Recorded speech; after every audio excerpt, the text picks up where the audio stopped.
Ladies and gentlemen, welcome aboard the Wright Flyer. I'm Randy Wright, and I'll be your captain on this solo flight special edition of our state-of-the-art radio program. Folks, this will be the final boarding call, so if you please, claim your seats, fasten your seatbelts, kick back, relax, and enjoy the show while I go ahead and delve into the pre-flight checklist, as there really is a lot of news and information to get to before I may fully indulge you with your in-flight entertainment. Well, folks, we see that 2016 is once again shaping up to be one of the most bizarre years of recent and living memory. We know that all throughout the coverage that we've had here at Radio Aviation Excellence the Wright Flyer with respect to the 2016 presidential election cycle, of all of the graduates of Pavlov School of Journalism for the salivating mainstream media, we see that the Fox News channel is perhaps among the biggest disappointments of all. Now, my first officer, Jeremy Grapenton, and I have oft-times reiterated on past episodes just how far astray the Fox News channel has gone from true movement conservatives. They went out of their way to besmirch and belittle Texas Senator Ted Cruz, and they tried to go for every open border detente member of the gutless opposition party, or GOP. First, it was El Jefe Jeb Bush, then they moved their attention to Narco Rube EIEIO, and then finally they got in bed with the New York billionaire, businessman, real estate tycoon, and all-around vulgarian Donald J. Trump, also known as John Barron and also known as John Miller. They gave him 3 times as much airtime as any other candidate vying for the nomination for the gutless opposition party. And that goes to show that there is this bias. There has always been this bias, and it has only gotten worse. It's now out in the open, and they are betraying the audience. It's as though there is no loyalty to customers anymore, and it's clear that there is no true customer service at the Fox News channel. Now, I'm sure some of you may be sitting back and are puzzled as to why I'm opening today's solo flight special with mentioning of Fox News. Well, for those of you who haven't heard, on her Facebook profile, or page rather, today, Gretchen the Alligator Carlson, the one who said that she thought we could violate the Second Amendment while keeping the Second Amendment solidarity in place, or sanctity in place, by instituting an assault weapons ban and limitations on certain firearms, but in particular the AR-15, in response to that Pulse gay nightclub shooting in Orlando, Florida. Even though it wasn't an AR-15 that Omar Mateen, the Islamo-fascist who carried out the attack, used, she wanted to ban AR-15. She called it a quote-unquote military-style assault weapon, and we jumped on her. Well, it now turns out that she has announced that she's no longer working at the Fox News channel. Unfortunately, it's not in connection with her intellectually disingenuous statement and position to seek the outright banning by civilian purchasing of the Armalite 15 rifle, or the AR-15, as it is commonly referred to. No, she is alluding that Roger Ailes, the longtime bigwig at the Fox News channel, has engaged in misogyny and sexual harassment, and as such, the former Miss America of 1989 has left the Fox News channel and has engaged in a lawsuit with the channel. Normally, this would be grounds for concern, or would be puzzling, particularly considering the reputation that the Fox News channel once held, particularly in right-wing circles and communities. However, given their close ties with the mafioso quafioso himself, this really should come as no surprise to anyone, because it goes right in line with the type of behavior that Trump engages in. It's as though there is this cloud of refuse or garbage that just follows the mafioso quafioso wherever he goes. It is the quaff waffle house of despair, and it is just tarnishing the reputation of anyone who goes near him. And of course, we see that former Alaska Governor Sarah Palin, who had endorsed a frothing-at-the-mouth Fabian socialist left-wing Democrat for the last Alaska gubernatorial race, has come out and is attempting to attack everyone who disagrees with Donald Trump as Republicans against Trump or rats. That's funny. Again, projection and filth just seems to follow the Trump train wherever it goes. It's as though it is a Trump train carrying bubonic plague, ready to destroy everything that we once held near and dear in this once thriving and flourishing representative republic and community of popular sovereigns of ours. That is the sorry and sad state of affairs that we face as I sit here and speak into this microphone. We see that they are not serious about the American people. They are not serious about returning the United States of America back to the path to prosperity. Instead, it's about ratings. And, of course, everyone involved is scandal-ridden. So why is it that Gretchen Carlson is now coming out and doing this? Did this just suddenly happen? Or has she been brewing over it for some time? Or could it actually be related to her AR-15 ban statements that occurred just a little while ago? I don't know. At this point, it would be idle speculation on my part to delve into it. I just find the timing of it rather convenient. And in my line of work, there is no such things as mere coincidence. So what we see is that she's trying to go along the same lines that we've seen with respect to former Fox News outnumbered host Andrea Tantaros, another Trumpster diver, and saying that there is this culture of sexism and misogyny that just seems to reign supreme at the Fox News channel. Of course, might this not go along the lines of the erroneous so-called Republican war on women? Who knows? We certainly know that the frothing of the mouth Fabian socialists that are in bed with the graduates of Pavlov's School of Journalism for the salivating mainstream media are going to attempt to make political hay out of this, particularly when one considers that Hillary Rotten Clinton has already started to play the gender card, or the sexism card.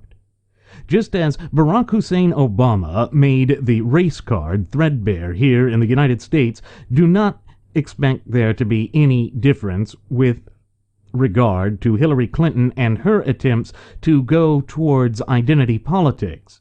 Identity politics ties in with the very doctrine that we have declared war upon here at Radio Aviation Excellence, the Wright Flyer, and of course that cancerous doctrine of which I speak is none other than the doctrine of political correctness.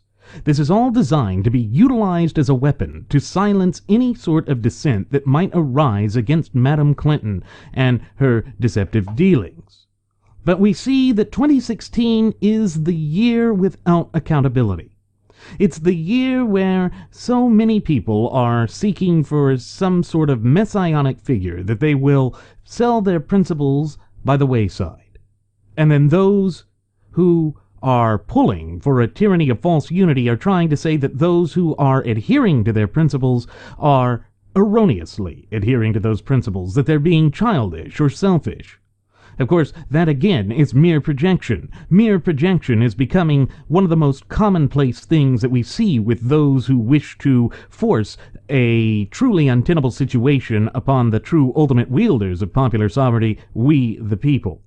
Of course, that means that we must come together closer than ever, standing shoulder to shoulder in solidarity and unity to let these people know that their attempted hostile takeover of the conservative movement will not be allowed to stand. That we do not accept, nor do we tolerate these sorts of scandal-ridden, plague-like, deceptive tactics and strategies that have been employed by the quaff waffler himself. It is time that we return at least to a modicum of sanity in this once thriving and flourishing republic. And that requires that we, the people, in our capacity as the true ultimate wielders of popular sovereignty, stand up and say enough is enough. It is time for us to put our foots down, or rather our feet down, and say, stop it. You do not have the clout, nor do you have the proper authority to fundamentally transform the United States of America away from a constitutionally endowed representative republic to some sort of frothing at the mouth Fabian socialist dystopia. Why is it that when this was our election cycle to win, And when this was our time to prove that morality still had a place and that there is such a thing as moral rectitude, that we squander that opportunity. And it's certainly been thanks due in no small part to the twisted machinations of the graduates of Pavlov's School of Journalism for the salivating mainstream media. They are among the first to have pushed for Trump. As I mentioned at the outset of today's Solo Flight Special Edition, they are the ones that gave Trump 3 times as much airtime and free advertising as any other candidate. We know for a fact that the Fox News Channel openly violated their own so-called stated rules prohibiting telephonic or over-the-phone interviews on the morning program, the weekday morning program, Fox and Friends. They allowed Trump to appear numerous times, but they denied this availability or option to any of the other candidates all throughout the primary process. It shows that they were in bed with the quaff waffler. It shows that they were reticent to being bribed or bought off. Folks, that's not honesty. It's not integrity. It's not an integral position to take. It is the position of thieves, scoundrels, and liars. And could that not be the perfect moniker for what we're facing in this disastrous 2016 presidential election cycle? Is that not what we are facing? An election of dishonesty, when the true ultimate wielders of popular sovereignty are fed up with dishonesty. They're tired of being disenfranchised by a system that is full of rank and rampant corruption. And of course, as my first officer Jeremy Grapington and I mentioned on yesterday's program, the outcome with respect to Hillary Rotten Clinton and the FBI investigation, although predictable, because we had predicted that the outcome would be much the same that it turned out to be, it just shows that they are ignoring the rule of law and that corruption is reigning supreme. And that really should give true, decent, hard-working, red-blooded American citizens a moment of pause to consider exactly what has gone awry in this once thriving and flourishing republic of ours. Because everywhere we turn, this type of degradation and decay and disrepair has become the new norm. Now, yes, Barack Hussein Obama and his disastrous regime certainly do bear the brunt of the blame. But it cannot rest at their feet alone. It is the detente wing of the gutless opposition party, or GOP, that has not even, as of late, provided even token resistance to these flagrant violations of the law. They are supposed to be an opposition party.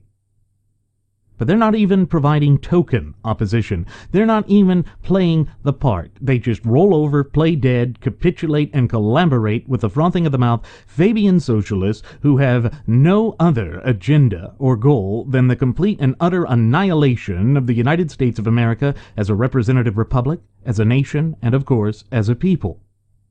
Is it any wonder, then, that the American people are furious, are irate with what's occurring within the body politique of the United States? Who can blame the American people for feeling betrayed as they do right now? I know I certainly don't. But, again, we have to erase this notion from our mind that we can somehow find instant gratification by turning to some sort of messianic figure. Rather, it's the onus for us to act upon our duty, obligation, and above all responsibility to save this country. That's the very way in which our founding fathers designed the republic to work. But of course, far too many lack the knowledge of this due to the efforts of the Fabian socialists, the historical revisionists, and the graduates of Pavlov's School of Journalism for the salivating mainstream media. They have entrenched themselves in such a way as to control the narrative. They want to be able to tell you what to believe, what to think, how to act, how to live your life. Now, is that not demeaning? It's certainly demeaning to me. It's certainly something I would never acquiesce to, nor would I ever accept. But there are those within the Republican Party who seek this tyranny of a false unity that want to browbeat and bully us into accepting this sort of thing. Because Donald J. Trump is not a man of honor. He is certainly not a man of his word. Why else would we call him consistently inconsistent? Ever since he officially threw his hat in the ring about this time last year, he has not once been consistent. Indeed, he has spoken on both sides of every issue of great magnitude and importance to our republic. And he's certainly not acting in the manner of a true constitutionalist. You know, just last night, after Hillary Rotten Clinton had all of that great fanfare and was joined on the campaign trail by Barack Hussein Obama himself, after the FBI was basically derelict in their duty, we see that Trump decided to take some of the heat off of his old friend and the candidate whom he was the highest donor for when she was in the Senate for the state of New York. And that is that Trump went out in front of the cameras and the media and essentially praised Saddam Hussein. He literally praised the dictator that we toppled back in 2003, saying that he was a stalwart against terrorism and that the world is worse off by having toppled him. Really? He was a state sponsor of terrorism. He funded terrorism.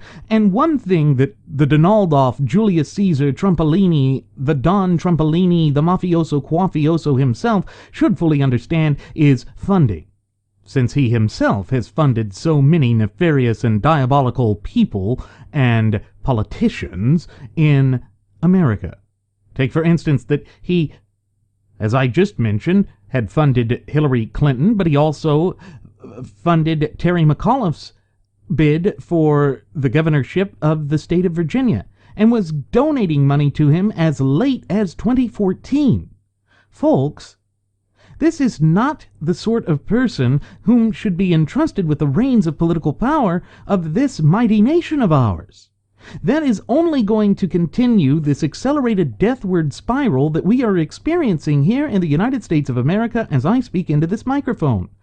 And it really does not show any time, or, any signs, rather, of getting any better at any time in the foreseeable future. We see that Reince Priebus, who wants to go out of his way to save the sinking candidacy of the stinking Quaff Waffler, is going to do anything. He said it's not Christian to judge him. And then he turns around and he does the same thing, the exact thing that he told us that we can't do with respect to Hillary Rotten Clinton. Hypocrisy is reigning supreme in the entire American system of polity right now. It's disgusting. It's troubling. It is unacceptable. Yet, we're not going to see any improvements on this. We're going to see things that were traditional pillars of conservatism begin to collapse and crumble before our eyes. We've already started to see it with the exit of Gretchen Carlson from the Fox News channel, a woman who thought it was okay to strip and deprive law-abiding American citizens of their fundamental and inalienable right to keep and bear firearms by limiting it. Remember, this is an important message that Jeremy and I brought up on yesterday evening's program. It's that when you look at the Constitution, you cannot just take it piecemeal or piece by piece. You cannot selectively enforce the supreme law of the land. You have to enforce it, apply it, and utilize it in entirety. There is no way around that. That is the way that statutory construction works. And what do I mean by statutory construction? I mean reading a law and understanding it. And as we are well aware, pursuant to Article 6, Clause 2 of the United States Constitution, what is commonly referred to as the Supremacy Clause, the Constitution itself composes the supreme law of the land. and therefore it must be considered in totality. But far too many of the frothing-at-the-mouth Fabian socialists, hell, all of them, don't want to have the Constitution considered in totality because they realize that it moves to deprive them from their efforts of seeking to fundamentally transform the United States of America away from a representative republic to some sort of Fabian socialist dystopia that has no place in an open and honest society like that of the United States of America. These are just the facts. And we cannot turn a blind eye to these facts, because the only way that we're going to be able to serve up any practicable and real-world solutions for the multitude of problems that are currently plaguing the United States is first and foremost to identify that we even have the problem in the first place. Now, I know that that's difficult for these frothing-at-the-mouth Fabian socialists and for the graduates of Pavlov's School of Journalism for the salivating mainstream media. Irrespective of that, it must be done. And it falls onto our shoulders in our capacity as popular sovereigns to rectify these problems. Well, the first step, as I just mentioned, is to identify it. We've done that. What's the next step? The next step is to continue to foster that fluent and working knowledge and understanding of our shared United States Constitution and thereby your fundamental and inalienable God-given rights so that you can stand up to these people. And that becomes the next step, actually standing up for your rights. Because as my first officer, Jeremy Grapington, has oft-times reiterated on past episodes of Radio Aviation Excellence, the Wright Flyer, without our rights we have nothing. Without your rights there is no protection. You become a servant to a centralized government. And since we are so close to the 240th birthday of the United States, that occurred exactly 2 days ago, it's important to recall that our founding fathers took a very valiant stance against an overzealous, overbearing, centralized authority, that of the Crown of England. They took on the most well-organized and equipped military force known to man at that time. And they won. Yet it took a great exertion of energy and effort to achieve that, and they came to the pinnacle of defeat on so many occasions that there were multiple times that the cause for liberty seemed a lost cause, an act of futility. But because they had faith in the natural law tenets that underpin our representative Republican form of government and our Constitution, and what would become the Constitution, they were able to persevere. They were able to achieve what was seemingly impossible. And that is truly an amazing aspect of our founding fathers and what they have accomplished. It is truly amazing because they were willing to risk everything to ensure that the United States would be free, to ensure that the up-and-coming generations would be free from the sort of governmental tyranny, despotism, and oppression that they had to fight against. And we have to be just as dedicated to that mission as they were, because as this is based on the natural law, which by its very nature is timeless, we simply cannot just act as though the Constitution is some antiquated thing to be discarded.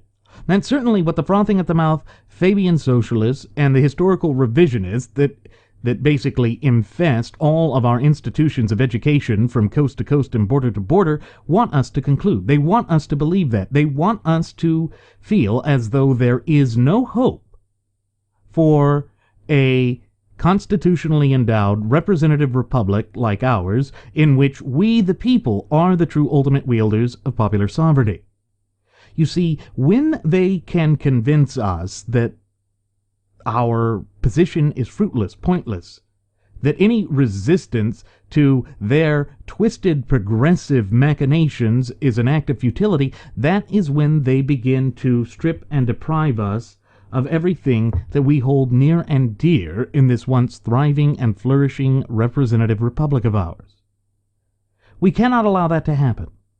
We would be derelict in our duty if we did allow it to happen, and certainly Jeremy Nelson and I will never allow this to happen because we love this country too much. We understand what this country stands for and represents. And for that very reason, we can never turn our back on it. It's all-encompassing. It's more important than we are. It is greater than we are. It's why we have so frequently stated that the United States of America is greater than the sum of its parts. But in order for that to remain the case, and in order for the Constitution, being the supreme law of the land, to continue to be able to protect our fundamental and inalienable God-given rights, we have to be willing to proactively maintain and safeguard the Constitution. It cannot act without us. It is a symbiotic relationship that exists between the popular sovereigns and the greatest social compact or contract ever devised by the hands of men, yet divinely inspired by providence above. Now, I know it may seem like we state this over and over again ad nauseum here at Radio Aviation Excellence, the Wright Flyer. But it does bear repeating, because it is the most important aspect. It is a quintessential defining aspect of what our representative republic is, and what we stand for and represent not only as a nation but also as a people. And unless and until we begin to return to that and adhere to the clear and concise language contained within the four corners of the United States Constitution, we are going to continue to see this rampant and rank corruption further infest the marbled halls of government. We're going to see the politicians continue to assume a position that is diametrically opposed to the hopes, dreams, aspirations, and futures of the American people. And when we think about that in an objective fashion, and keep in mind the history of the United States, we see that that is totally against everything that our founding fathers sought to achieve with the conception of this nation 235 years ago with the ratification of the United States Constitution. For this period of 240 years, when the fight for independence and liberty started, we have seen the fight for the proper scope, application, and definition of governmental power. That will be a fight that stays with us forever, because people will always have disagreements as to the proper scope and application of government. However, what is new and has been plaguing us for only the last century and a half is this notion of tearing down our republic, tearing down the Constitution. And they are so sure that no one is going to hold them accountable for their statements that we see even more of these vile statements that the Constitution bears no meaning anymore. Or we see the erroneous doctrine being stated more fervently than ever that the United States of America is a democracy. America never has, nor should it ever be, a democracy. But with people like Richard Posner, who sits there as a sitting federal judge and says that he finds no value in reading the Constitution or studying the Constitution, irrespective of the fact that he took a vow to uphold and defend and to promote the Constitution, that is where corruption starts to eke in to the societal fabric of this once thriving and flourishing representative republic of ours. Folks, I wish I had words of solace to give you, but I do not. It is time that we say enough is enough, because these frauds, these charlatans, these con artists, these snake oil salesmen will only double down on their efforts to strip and deprive us of our fundamental and inalienable rights. They have been working on this meticulously now for the past 150 plus years, and they show no signs of backing away from it because they see a light at the end of the tunnel. It makes them think that their twisted Fabian socialist dreams and machinations are within grasp. The only way that we are going to put an end to that is to come together, to stand shoulder to shoulder in solidarity and unity and say enough is enough. That we are not just going to stand idly by and allow these nefarious forces to strip and deprive us of our fundamental and inalienable God-given rights. That we are not going to allow them to trample upon our supreme law of the land, the Constitution, because they are not endowed with the authority to do so. They are not given the right to do so. Furthermore, they're not big enough to do so. But they think they are. And they think that we have grown so complacent that we take our rights and liberties with such granted or for granted to such a degree that we won't stand up to them. And thus far, they have proven right. However, I do sense that there is a changing atmosphere within the body politique of the United States of America. And I think that the American people are justifiably fed up with this. And it is time that we do stand up for something that is greater than ourselves. That's what Jeremy and I are all about. We are about empowering you to foster this fluent and working knowledge and understanding of our shared United States Constitution and thereby your fundamental and inalienable God-given rights. Because when that happens, and when we spread the knowledge of the Constitution, it means that we can more proactively, more effectively stand up for and defend the Constitution, just as our founding fathers have called upon us to do throughout the annals of history. In other news, with the bizarre occurrences and circumstances that are unfurling before our eyes in 2016, we see that former Attorney General Alberto Gonzales has come out and said that it's not Comey's job to indict Hillary Clinton. Yes, it's true. It's not the FBI's job to get an indictment. However, that does fall to the Attorney General. And it was the Attorney General, Loretta Lynch, that just magically happened to have an impromptu conversation with former President Bill Clinton on a private plane? No. You see, the rank corruption is open and obvious. It's a clear and present danger to the rule of law in this once thriving and flourishing representative republic of ours. Of course, the graduates of Pavlov's School of Journalism for the salivating mainstream media are going to try and sweep that under the rug, and then people like Alberto Gonzales are going to continue to try and play a twisted game of semantics. Remember, folks, that we here at Radio Aviation Excellence, the Wright Flyer, have been warning about the dangers of these dark and twisted games of semantics that the frothing-at-the-mouth Fabian socialist leftists like to play. They like to confuse, to dupe, and to obfuscate the truth, to lull the American people into a false sense of security. In so doing, they hope to secure the complacency of the American people. They want the American people to be docile, not to ask questions, not to be proactive about what's in their best interests. Again, it all comes down to power and control. That is what they play the game for. Although, to those of us who have everything to lose, for those of us who see their country falling apart, this is not a game.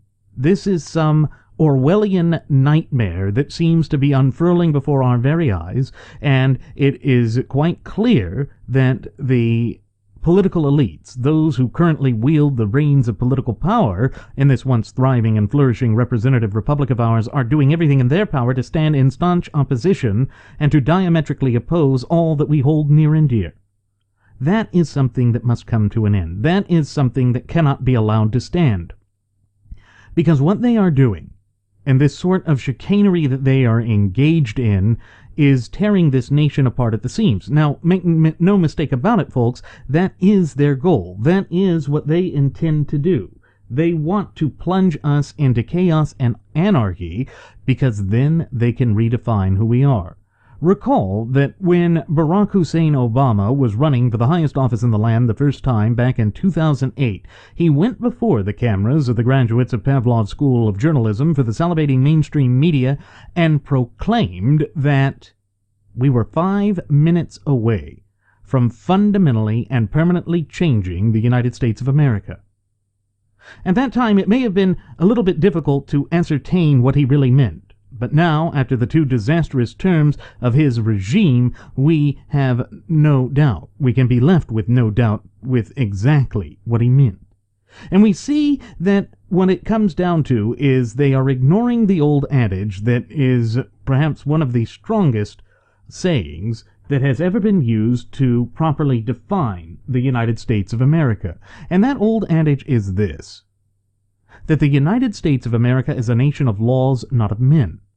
But what we saw occur yesterday in front of the mainstream media was this admission that the rule of law in the United States has come to an end, that they are now creating a new age form of feudalism. It means that the dark and twisted plague of socialism is starting to set root in the land of the free. What a disaster that is. It goes against everything that we value, and it's diametrically opposed to our hopes, dreams, aspirations, and views for the future. Of course, so many can sit there and point out the problems, but others will seek to find some messianic figure to come save them. People like Rush Limbaugh, people like Michael Weiner Savage, people like Laura Ingraham and Sean Hannity, that go out and just do whatever they can to be spin doctors for the mafioso quafioso. These people who claim that they were conservatives, these people who claim to have our best interests at mind and at heart, are nothing more than charlatans. In fact, they are the worst charlatans that have come out of this entire disastrous 2016 presidential election cycle. They betrayed us. And the bitterness that you're seeing just engulf the United States of America is a direct result of that. Now, not only are the politicians lying to us, but those that we thought we could trust have betrayed us as well. But they have done so to their own detriment. There will be repercussions and ramifications for the nefarious deeds that they have unleashed upon the body politique of the United States. And the true ultimate wielders of popular sovereignty, we the people, are fed up with it. We're sick and tired of it.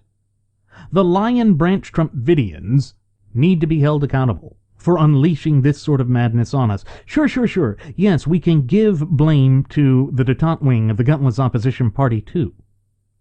But who was it that snatched defeat from the jaws of victory? It was the Lion Branch Trumpidians. It was those who sat there and refused to listen to any of the prophetic warnings that were put forth about this man's lack of qualification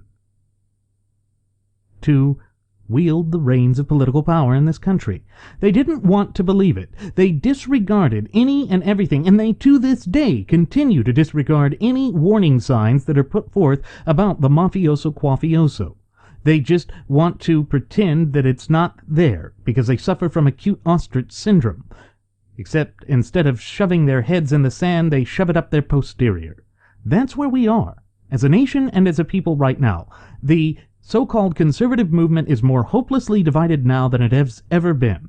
This is a classic example, perhaps even the picture book definition, of the tried and true, albeit threadbare, tactics and strategies of divide and conquer being utilized by the nefarious, frothing at the mouth Fabian socialist leftists to further push their agenda.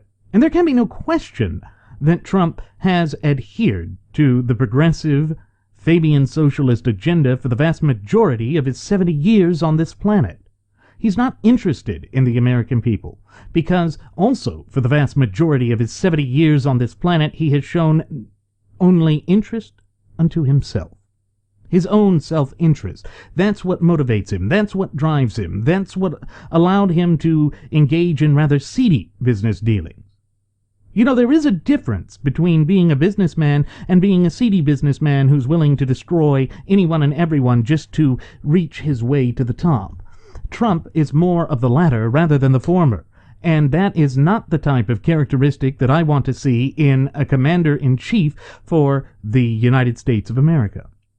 Recall what he said during his victory speech after the New Hampshire primary.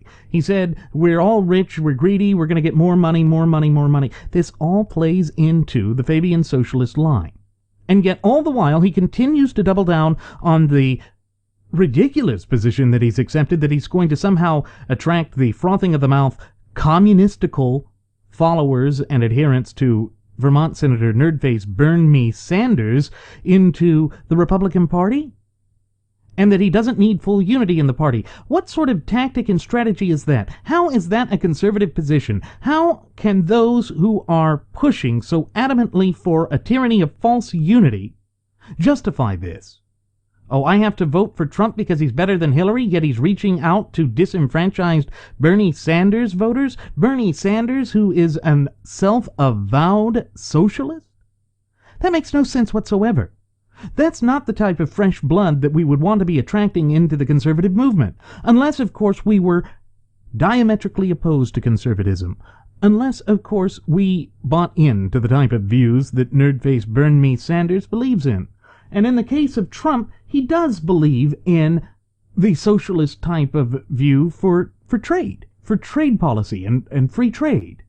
The goofy thing is, he's actually had to come out and admit that his just devotion to protectionist trade tariffs would actually come back and harm the American consumer.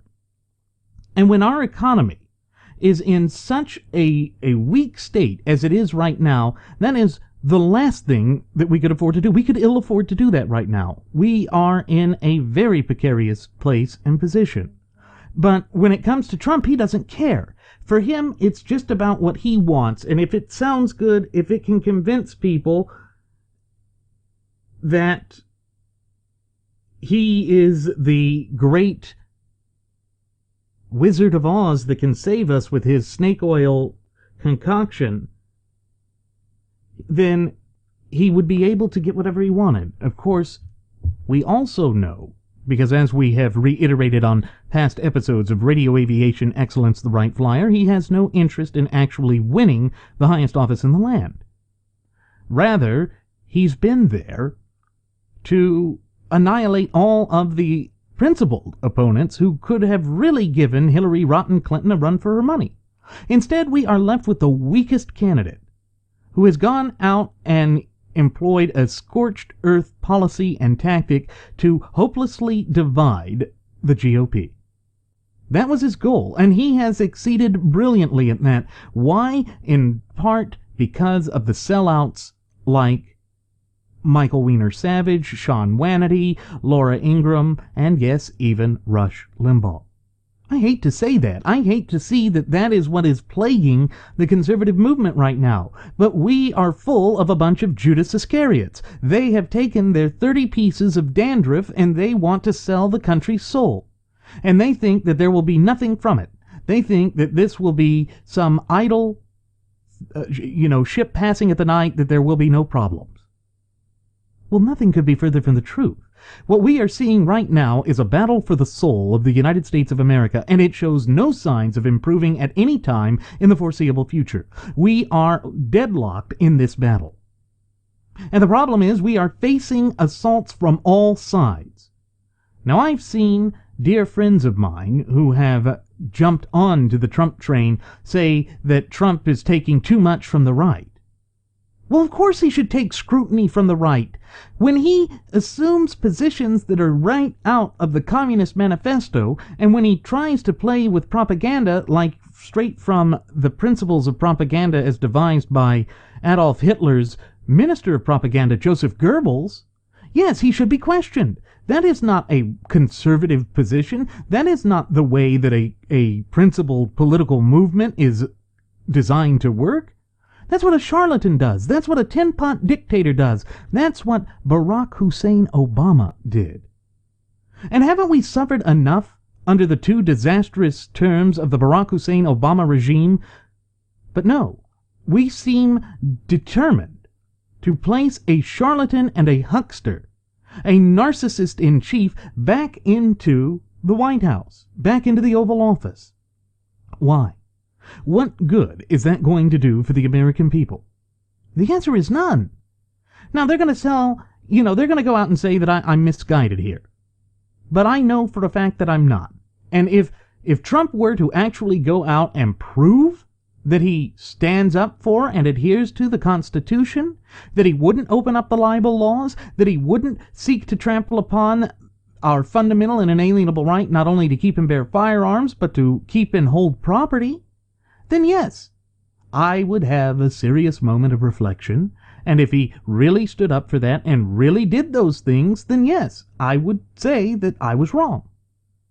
But there is no sign of that. There is no sign of that whatsoever.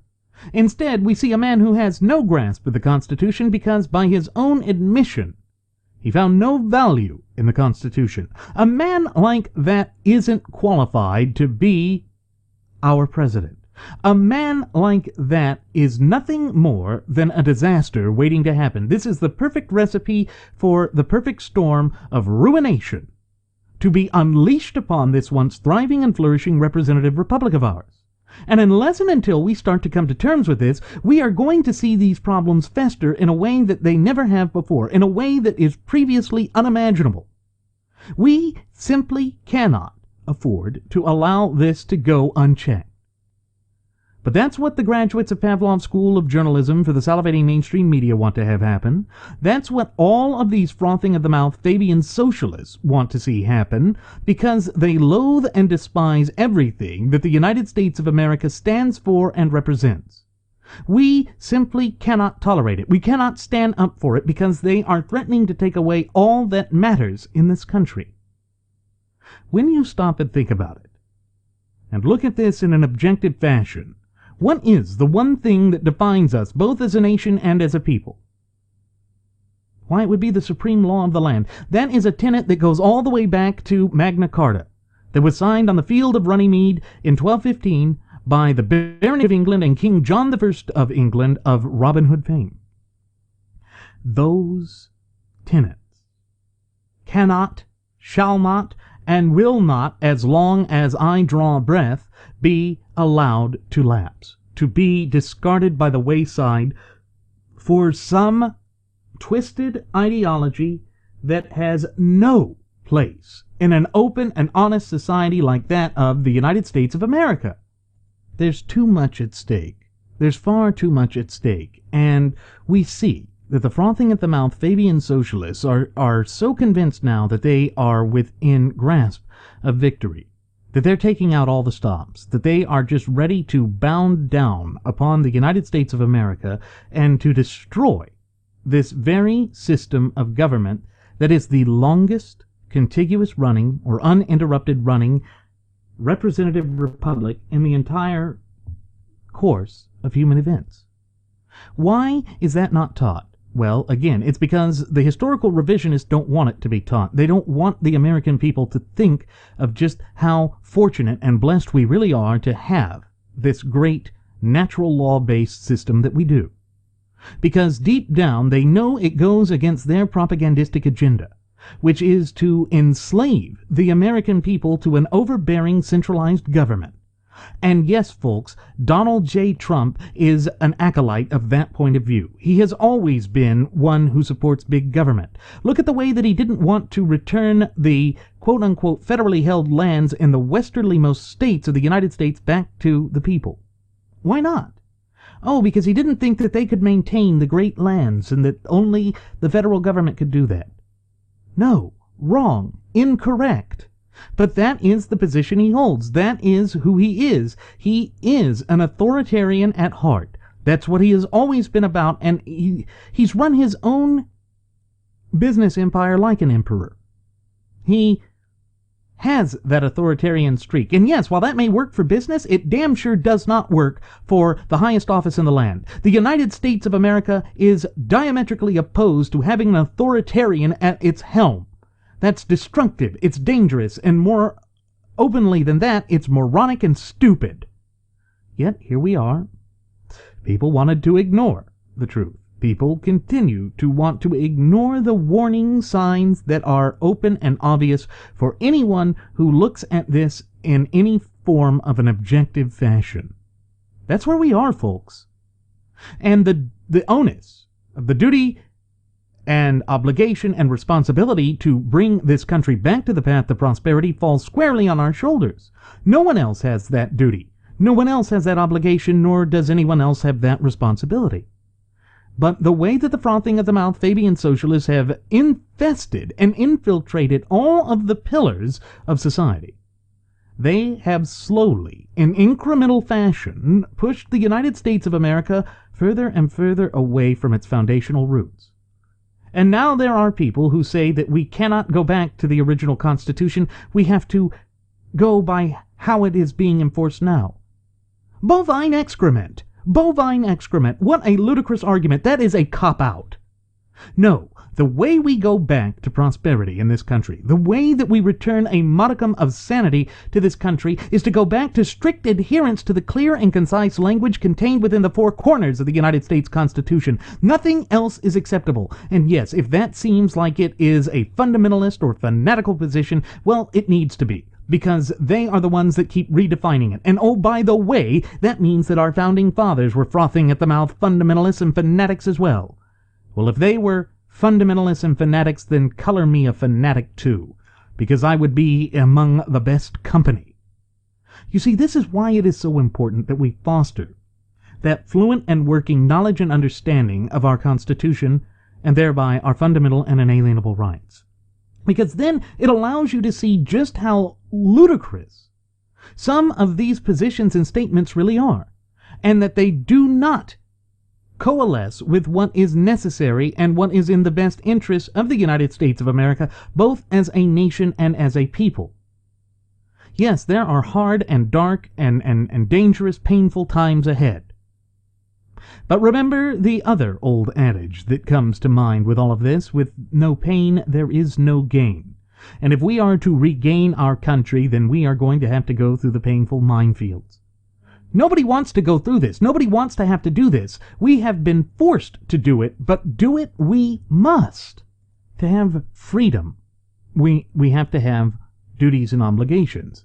And it's as we have oft-times reiterated on past episodes of Radio Aviation Excellence, the Wright Flyer, that with every fundamental and inalienable right, there always attaches a duty, obligation, and above all, responsibility. And the most important duty, obligation, and responsibility is that of proactively maintaining and safeguarding our fundamental and inalienable God-given rights. And with all of the madness that is just swirling around the body politic of the United States in this 2016 election cycle, whether it be the firing of, or rather the leaving of Gretchen Carlson from Fox News Channel after making dubious statements, whether it be the complete lack of objectivity across the board with the graduates of Pavlov School of Journalism for the salivating mainstream media, whether it be the betrayal of the so-called conservative punditry and commensurate, we see that the decay and degradation, the dilapidation of the United States is occurring at breakneck speed. It is occurring ever faster than it did before, much faster than previously imagined. And again, we are the only ones that can say, hey, wait a minute, no, this has got to come to an end. And we do that by coming together, standing shoulder to shoulder in solidarity and unity to send a resounding, unyielding message to all of those who would trample upon our Constitution. And that message is this: you can go straight to hell, because you are not endowed with that power, nor are you endowed with that authority to strip and deprive the true ultimate wielders of popular sovereignty in this once thriving and flourishing representative republic of their fundamental and inalienable God-given rights. That is what we are called upon to do, folks. And believe me, I know it is not an easy task to do. But as I just mentioned, nothing worth having, nothing worth doing ever comes easily. But if we maintain the faith, if we keep the faith and we stay the course and we keep fighting for what we believe is right, and we help develop this constitutional compositionist movement, a movement that cannot, because it is based on the natural law, be perverted by those nefarious, frothing at the mouth Fabian socialists, then we can turn the tide. But again, it's not going to come with instant gratification. This amount of damage that has occurred to the body politic of the United States of America did not occur overnight. Rather, this has been part of their twisted, diabolical scheme, they being the frothing at the mouth Fabian socialists, for the past 150 plus years. That is the realization that we have to come to. That is the fact that we cannot turn our back to, nor can we ignore it. It's there, bright as day, for us all to see. And what that means is, deep down, the onus is on us. And when Donald J. Trump continues to stick his foot in his mouth, continues to show that he is an idiot when it comes to the Constitution, then he has, by his own words, deeds, and actions, disqualified himself from ever wielding the reins of political power in this republic of ours. But his strongest acolytes, they're not going to admit that. They're not going to care about that.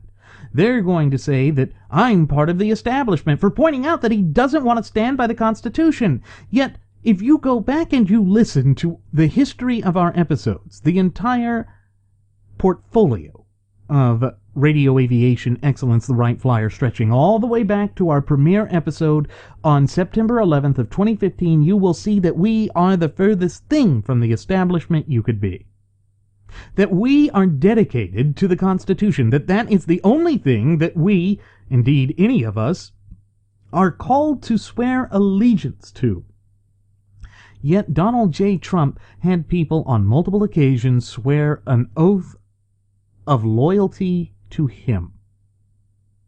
That should send shivers down the spine of any decent, hard-working, red-blooded American citizen, because that is a holistically foreign and alien concept to this once thriving and flourishing representative republic of ours. That is not something that we should just accept. That is not something that is good. In fact, it's diametrically opposed to all that we hold near and dear in America. But they don't want to talk about that. They don't want you to consider that. They don't want you to think about that. Nor do they want to talk about how Trump has come out and said that he wants to transform the Republican Party into a workers' party. Of course, that is a stupid position. The National Socialist German Workers' Party was the Nazi Party. The dictatorship of the proletariat was also considered to be a workers' movement. The United States of America is a nation of laws, not of men, or at least it used to be, and it should be, and that's what we need to work towards. That's what we must galvanize ourselves towards accomplishing and restoring, because it means all of us are American citizens. So when you start engaging in these sorts of tactics and strategies of divide and conquer, that's when you are betraying the universal elements, the natural law tenets that underpin and form the bedrock foundation not only of our representative Republican form of government, but also our Constitution. And if you recall that the only thing that defines us, both as a nation and as a people, is the Constitution, and that the Constitution itself composes the supreme law of the land pursuant to Article 6, Clause 2, you begin to realize just how much of a danger both of the presumptive nominees for the two mainstay political parties in the United States of America really are. Neither one of them are acceptable. And what's so sickening is that we had the opportunity to place a constitutionalist into the White House. But because Trump is the Pied Piper of disillusioned conservatives, we squandered that opportunity. We blew that chance. We blew that chance by voting for a friend of the Democrat nominee. And there's no denying that. They're close relationships. They're to be seen. I'm sure you've all seen the photographs of Hillary and Billy Bob and Trumpy-Leany and his wife, the Czech Thumper, his third wife, by the way, there at his wedding, just yucking it up. Yucking it up. Oh, but he's going to oppose her. He's going to do everything in his power to stop Hillary Rotten Clinton. Spare me. Spare me. Because it's just not true. It simply is not the truth. And anyone who believes that is willfully deceiving themselves. They're willfully allowing the graduates of Pavlov's School of Journalism for the salivating mainstream media and the Lion Branch Trumpidians to pull the political wool over their eyes. It must not be allowed to stand as it is now. Because the path that we're on now is untenable. The path that we're on now will lead to national suicide. And I cannot stand to see that happen to this nation that I love. I cannot stand to see that our birthright, which is the greatest inheritance of any people on God's green earth, be cast to the wayside for some cult of personality. That is self-destructive. It's stupid. It is an act of mass insanity. And I've never seen anything like this. And I know that good friends of mine who have been around on this earth a lot longer than I have never seen anything of this scale and of this magnitude and of this horrific nature in their lifetimes either. But if we are going to recover from this, it means that we have to have a solid foundation. A solid foundation upon which the entire system of polity in this nation is based upon. Fortunately, we have the greatest foundation that has ever been handed down, ever been devised by the hands of men, yet divinely inspired by providence above, and that is our Constitution. We are among the most fortunate people on earth for having the natural law be a foundational basis of this once thriving and flourishing representative republic of ours. But again, because of the twisted machinations of the frothing at the mouth Fabian socialist leftist and their allies in the graduates of Pavlov's School of Journalism for the salivating mainstream media, we find ourselves in peril of losing that.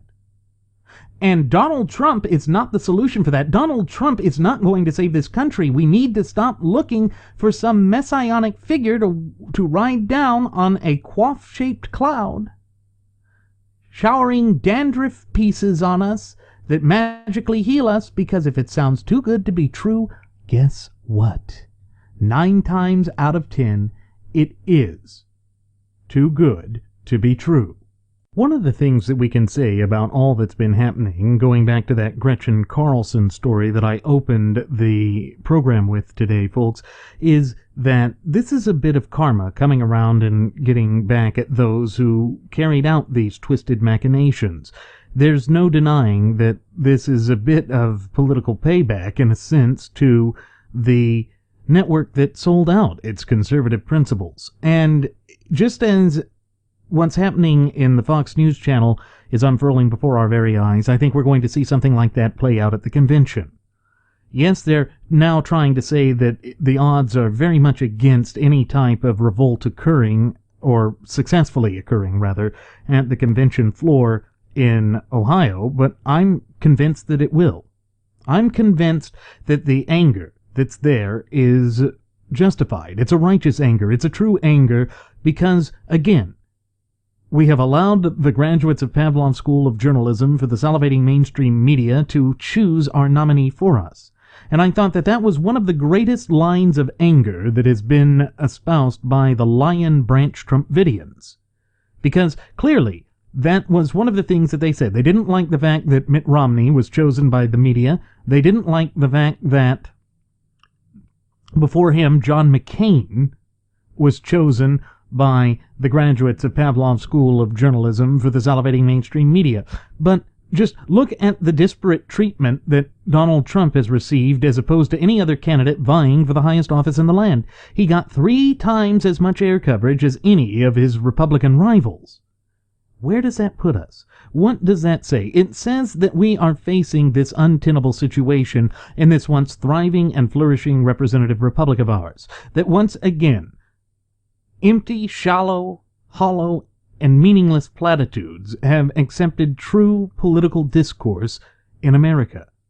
And that goes against this notion that the United States of America was always meant to be a virtuous republic. A virtuous republic in which the true ultimate wielders of popular sovereignty, we the people, had an inkling of what was actually going on in the body politique of our land. And the fact that we have gone away from that just shows that the United States of America is suffering from a great sickness right now. And the only way that we are going to be able to cure it is to proactively engage, to proactively move to protect that which we hold near and dear in the United States. And I know that that is a very difficult position to assume. It's a very difficult position to hold, to accept, or to embrace, because it is very difficult in this time when we have such overzealous regulation by these nameless, faceless, and ultimately unaccountable bureaucrats overzealously regulating us, making it so difficult to even scratch out a living in the United States that was all part of their plan. They have been working towards this meticulously and diligently for well over a century and a half now. And they think that they are within grasp of victory.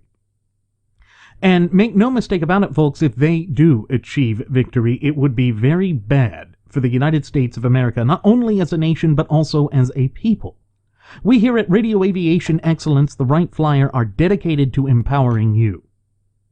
But it does require that we not lose faith, that we not give up hope in these trials and tribulations that are being placed on the path in front of us. Nothing worth having, as I said earlier, ever comes easily. We have to be proactive. We have to be willing to do whatever is necessary to achieve a restoration of the United States. And that's one of the main issues that my First Officer, Jeremy Graventon, and indeed even my First Air Marshal, Mr. Nelson Ward, and I have with respect to the Don Trumpolini. It's that he's not taking seriously the supreme law of the land, the only thing that utterly matters in the system of polity in America. Because the Constitution is the supreme law of the land. The Constitution is what binds us together and unifies us as a people.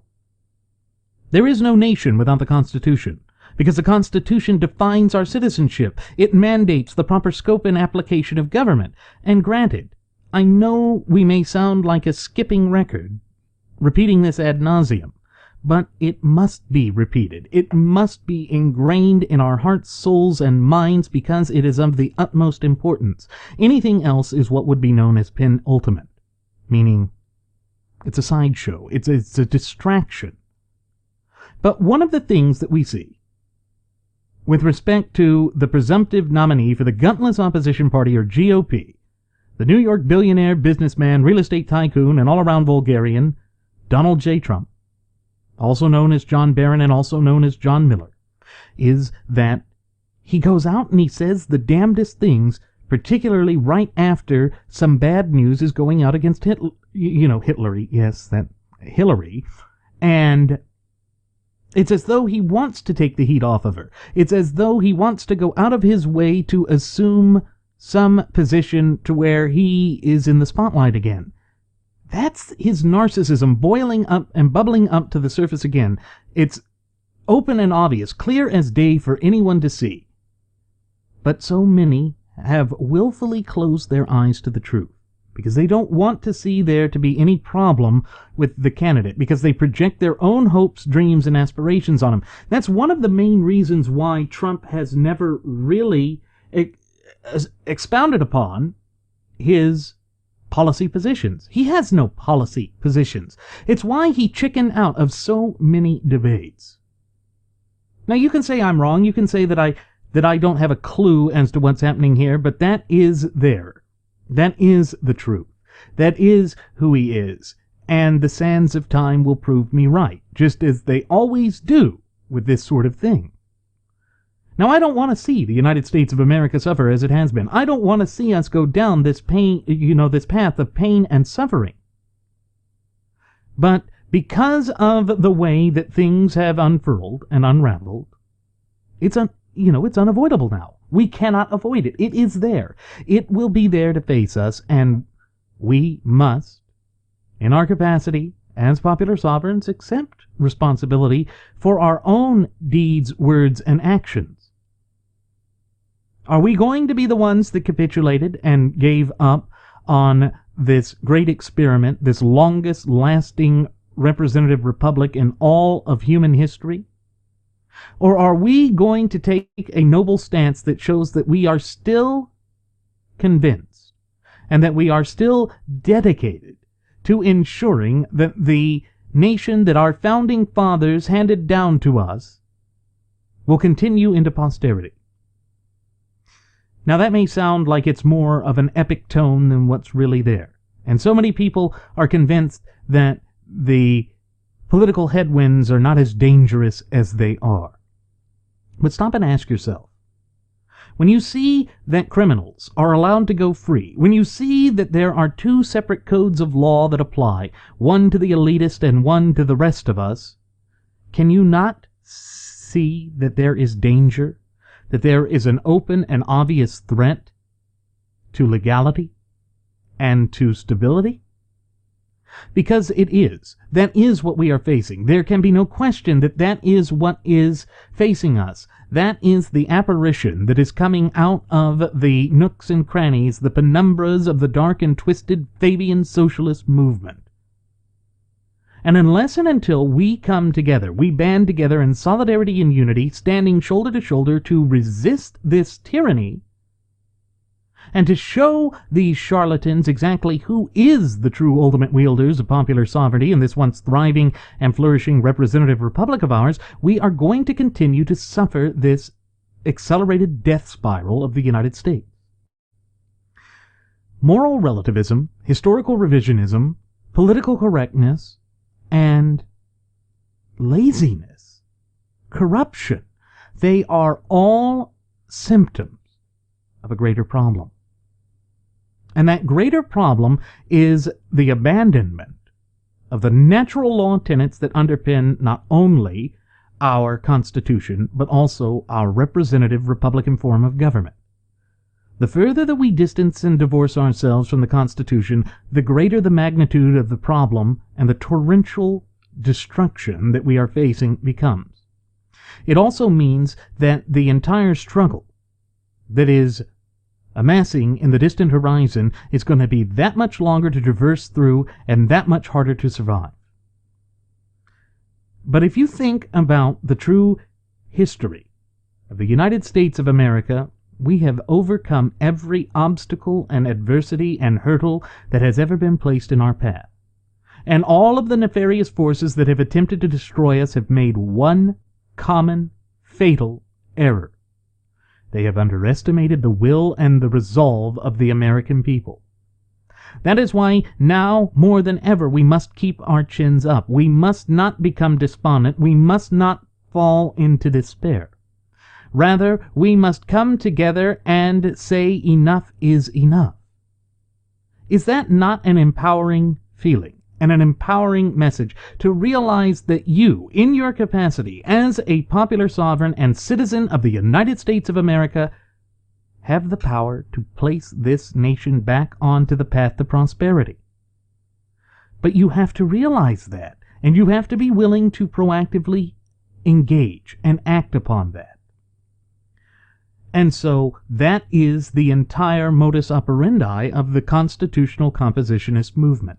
This movement that we have declared here on Radio Aviation Excellence, the Wright Flyer, is the movement that will get us back to prosperity in America.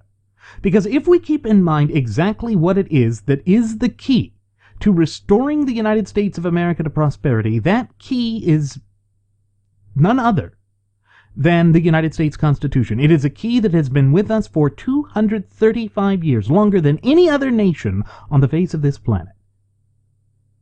Stability, security, and freedom.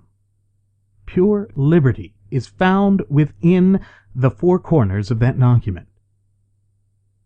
And yes, that document is designed to shield us from overzealous government. It is designed to prevent the sort of twisted machinations that we've seen come to fruition in this once thriving and flourishing representative republic and community of popular sovereigns of ours. But the problem is, we have been unwilling to act. And some of that is due to the elected leaders lying to us. Just look back to the midterm elections of November of 2014 to see that the gutless opposition party made all of these grandiose and verbose promises to stop Obama's actions, and they have failed to do so. Yes, there are a few good souls, a few lions, who have been standing up for our liberty, who have been standing up for the American system of polity and the true ultimate wielders of popular sovereignty, we the people. People like Ted Cruz, people like Ben Sass, people like Mike Lee. They have. And Steve King from Iowa, they have. But if there is one blessing that we can take away from the bizarre ascendancy of the New York billionaire, businessman, real estate tycoon, and all-around vulgarian, Donald Trump, it's that he has exposed to us the real culprits, the real charlatans, the real liars who have been wrapping themselves up in the mantle of conservatism in order to dupe the American people. Those who have seen this just as a means to self-aggrandizement. People like, I hate to say this, Rush Limbaugh, people like Sean Hannity, people like Michael Weiner Savage, people like little orphan Yap Yap Annie Coulter, the floozy, people like, well, Gretchen Carlson, who has left the Fox News Channel. All of these people, people like Matt Drudge even, they are sycophants. They are sycophants who wanted to become the backroom controllers of our system of polity. They wanted to foist a system of populism down our throats when history has shown time and again populism fails wherever it's tried because it's just a thin veneer for Fabian socialist progressionism. The progressives are based on a lie. So too are the populists based upon a lie, particularly Donald Trump, who is being called a nationalist. I find that so laughable, and I know that we've mentioned this oft times on past episodes of Radio Aviation Excellence, the Wright Flyer, but if Donald Trump is a nationalist, yet he finds no value in the Constitution of the United States, the very sacred document that defines us as a nation and a people, how can he be a nationalist? Because that's the only thing that defines us as a nation. So if you are not constitutionally based, you're not a nationalist. You're a frothing at the mouth Fabian socialist. Just as the so-called nationalists in Germany, the Nazis, were actually frothing at the mouth socialists as well. These are historical facts that cannot be denied. They cannot be candy-coated, they cannot be sugar-coated, and they damn sure cannot be swept under the rug because the truth always has a way of piercing through the veil of bovine excrement. That's where we are, folks.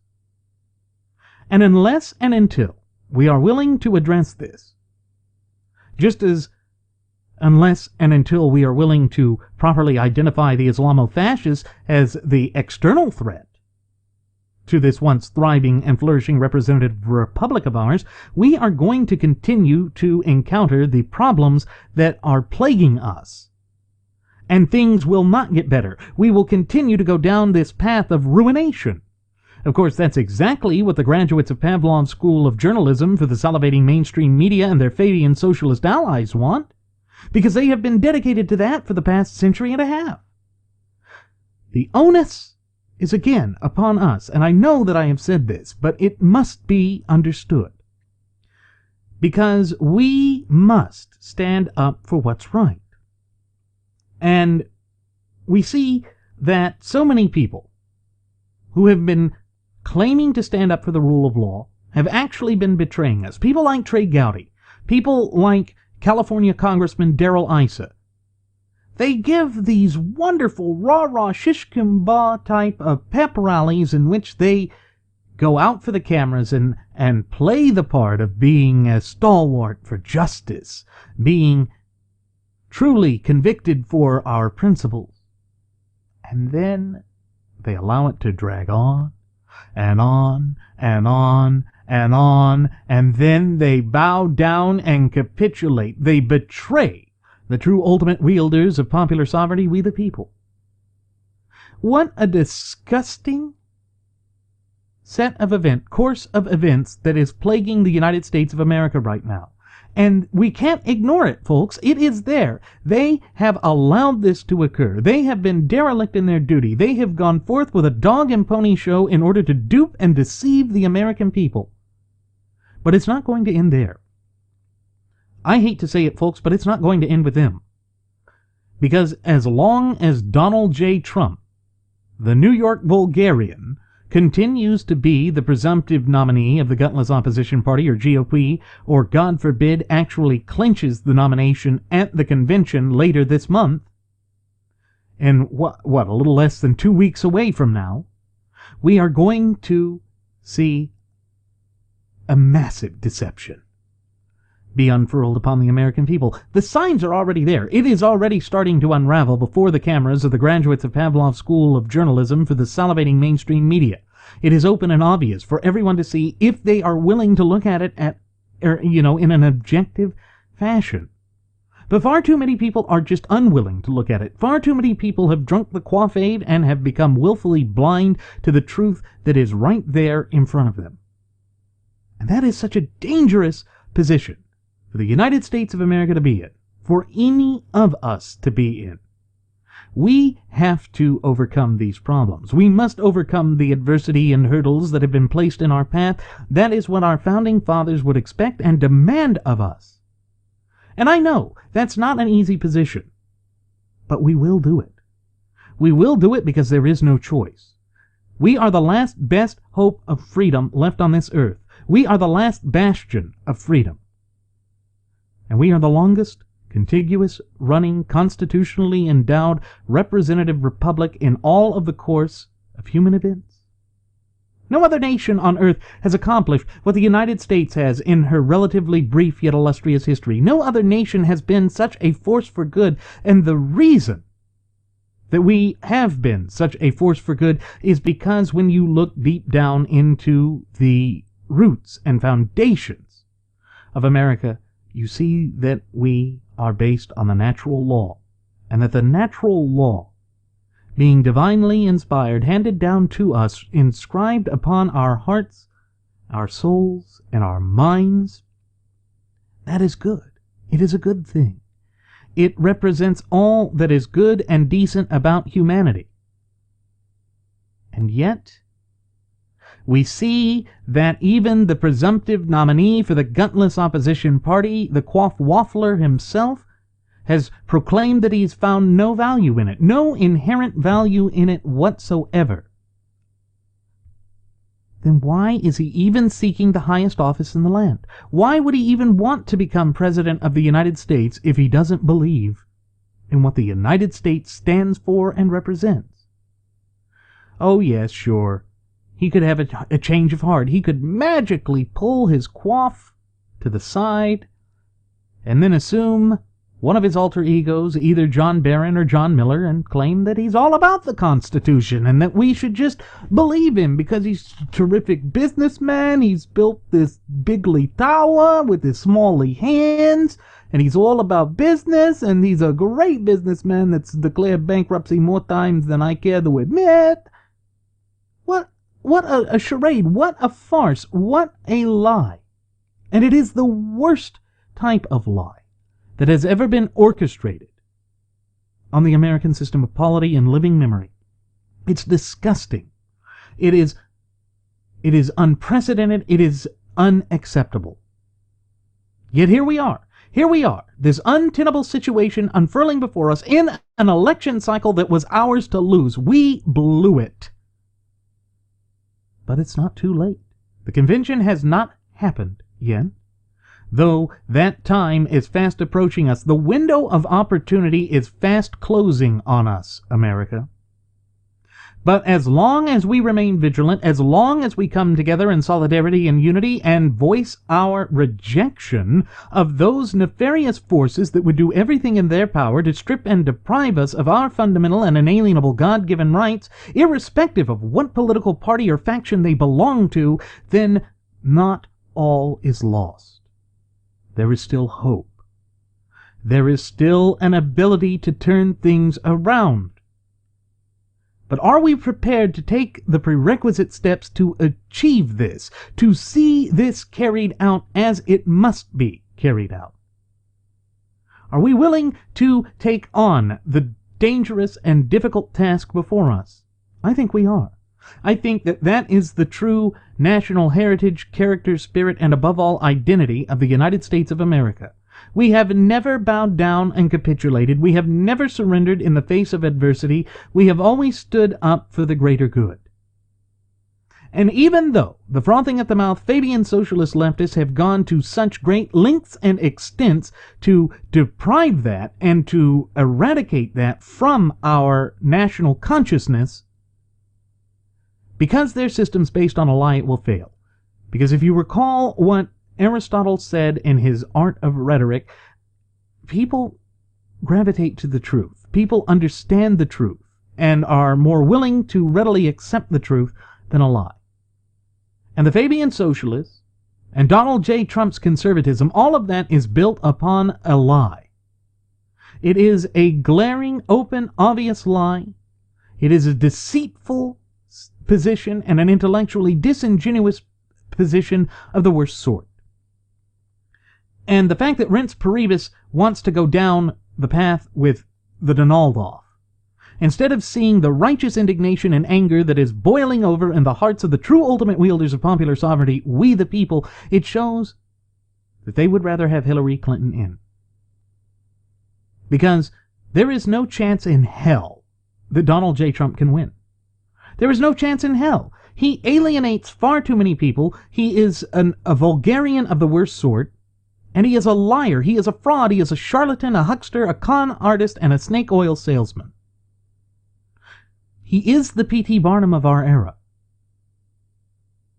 And it would be an error to make him the nominee of the gutless opposition party. And it is not unprecedented for the, potential winner there, the one that got the most votes, to be toppled at a convention.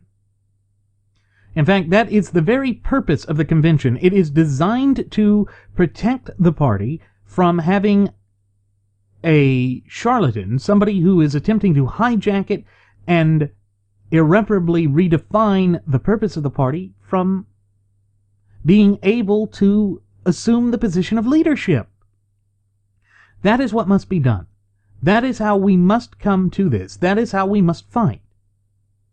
And this unacceptable position has been brought upon us by those who have purposefully gone forth to sabotage us. We already know that there were a great number of frothing at the mouth Fabian socialists who crossed over in the open primaries from the Democrat Party to select the weakest candidate, the one who is most likely to fall to defeat to Hillary Rotten Clinton, the weakest Democratic candidate of living memory.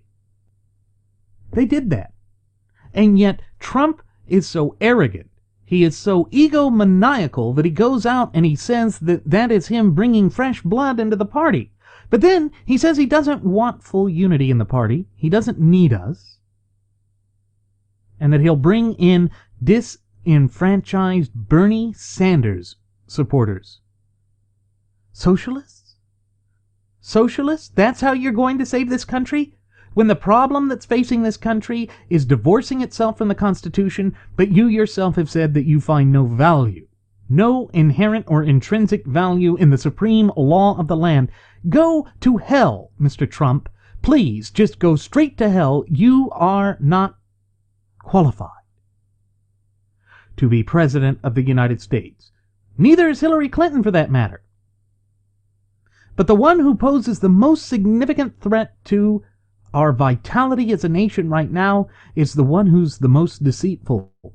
And that's the deceitful Don. That's Don the Con, the loser mon. He's not looking out for our best interests. He's not standing up for all that we hold near and dear in this once thriving and flourishing representative republic of ours. He is betraying us, and he is reveling in the negativity that he is bringing about. We have oftentimes warned here on previous episodes of Radio Aviation Excellence, the Wright Flyer, that Donald Trump is the solidification, the achievement, the full basic fruition of the two-dimensional caricatures that the left attempts to draw of the right, of what they attempt to pigeonhole us with. He is doing that so as to hand Hillary the perfect straw man to tear down in the debates. Make no mistake about it, folks. That is what we are facing. That is how this is going to play out. And it is not in our best interest. It does not work for us. It is only going to lead us down a path of destruction, depravity, despair, and depression. But we have to realize that. And when the Lion Branch Trumpidians are refusing to hear the truth, when they have willfully blinded themselves to the truth, then they themselves have become a part of the problem. They are going to have to learn this lesson the hard way. And the lesson is there. It is there, clear as day for anyone and everyone to see. It cannot be swept under the rug. It cannot be sugar-coated or candy-coated. It cannot be ignored. They are the ones that allowed an unacceptable, unelectable candidate to come in.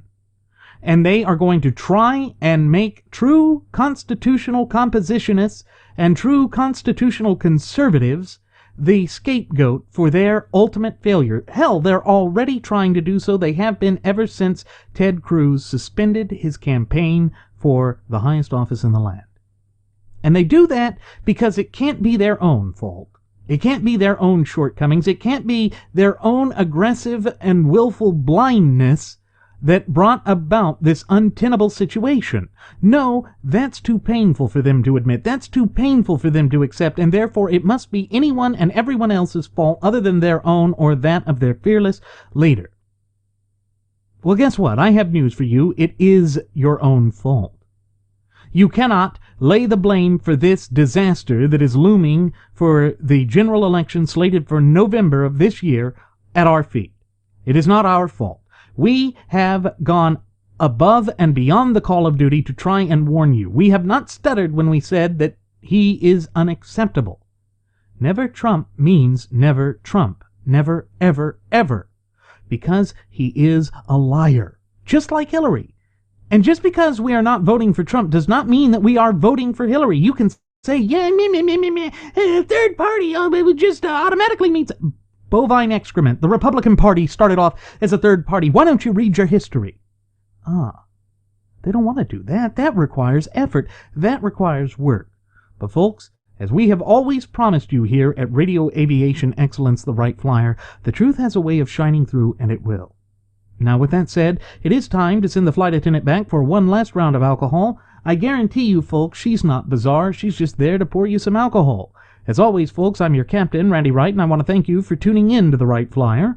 On top of that, I invite you to leave any questions, comments, or concerns you may have, either here at our YouTube page or our Google Plus page or our Facebook page. And in addition, I invite you to follow us at Twitter with the Twitter handle at RadioAviationEX. One more time, folks, that's at RadioAviationEX, and there you will find our departure board that lists my personal Twitter account, the personal Twitter account of my first officer, Jeremy Grapington, our Blogspot account, which has audio blogs that's just chock full of useful information, and our Cafe Press account, where you can find all sorts of trinkets and goodies from hats, clothing, apparel, watches, clocks, tote bags, phone protectors, laptop covers, all sorts of things, with either our regular logo or our first-class passenger logo there, all at reasonable prices. Go ahead and take a gander at that, folks, because there is surely something there that you will find to your liking, and give us a little bit of support and stand up for your rights. Thank you again, folks. We will see you next time. Do take care.